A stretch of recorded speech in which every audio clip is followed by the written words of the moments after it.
Boy Abunda, di natuloy ang pagiging Miss Universe 2023 judge, dahil kay Michelle D. Narito ang buong detalye. Inalok si Boy Abunda na maging isa sa mga hurado ng Miss Universe 2023, pero nagkaroon ng conflict, dahil sa panayam niya kay Miss Universe Philippines 2023 Michelle Marquez D, sa Fast Talk with Boy Abunda na napanood sa GMA7 noong ika-30 ng Oktubre.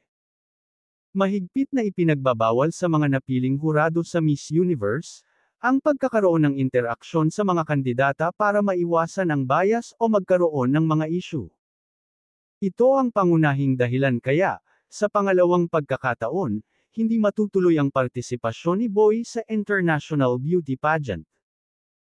Pangalawang pagkakataon dahil noong Disyembre taong 2023, inimbitahan si Boy ng Miss Universe Organization para maging anchor ng 71st Miss Universe, na idinaos sa New Orleans Memorial Convention Center sa New Orleans, Louisiana, USA, noong ika-14 ng Enero taong 2023. Gustuhin man niyang tanggapin ang tempting offer, tumanggi si Boy dahil tiyak na magkakaroon ng malaking problema sa kanyang schedule. Hindi na pwedeng mang-ibang bansa si Boy Abunda noong mga panahong iyon, dahil abala na siya sa paghahanda para sa kanyang bagong programa sa GMA7, ang Fast Talk with Boy Abunda, na nagsimula noong ika-23 ng Enero taong 2023. Hindi man siya naging bahagi ng Miss Universe 2022, naging bisita ni Boy sa Fast Talk with Boy Abunda noong May 9, 2023 ang Miss Universe Organization owner at Thai business tycoon, na si Ann Jack Rejutativ.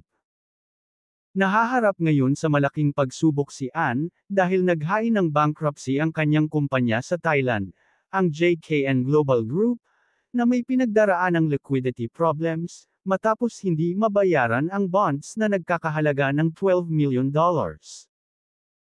Malapit sa puso ni Ann ang mga Pilipino at tiyak na lalo niyang mamahalin ang ating lahi, dahil sa suporta at mga salitang nakapagpapalakas ng loob na kanyang natatanggap mula sa mga kababayan nating nagdarasal, na malampasan niya ang mga bagong hamon na sinusuong. Mababasa sa comment section ng official social media accounts ni Ann, ang mga nakakataba ng pusong mensahe ng masidhing suporta sa kanya ng mga Pilipino. Samantala, muling pinahanga ni Michelle D ang mga supporters sa nagpapatuloy na Miss Universe event sa El Salvador. Enjoy naman na nakipag-bonding si Michelle D sa mga kapwa niya kandidata.